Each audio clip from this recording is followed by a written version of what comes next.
Samantala, lalaki timbog sa online sextortion sa Mandaluyong. Arestado. Ayun yun. Detalye mo lang kay Val Gonzales. Edniel Parosa, RH52. Edniel. Kuya Angel, dinakma ng mga tauhan ng anti-cybercrime group ang isang lalaki sa Mandaluyong matapos ireklamo ng kanyang kalaguyo dahil sa umunoy sextortion.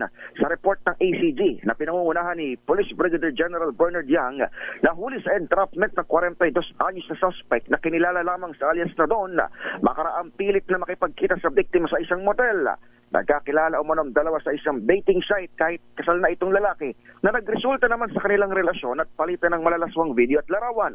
Pero nang nakipag-break na ang 33 anyos na babae, dito na ipinakalap ng suspect ang explicit materials sa pamilya at kaibigan ng biktima.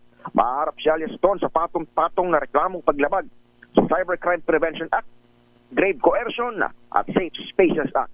Ito sa Edniel Parosa, nag-uulat para sa DZRH. Una sa Pilipinas, una sa Pilipino. Maraming salamat, Edniel.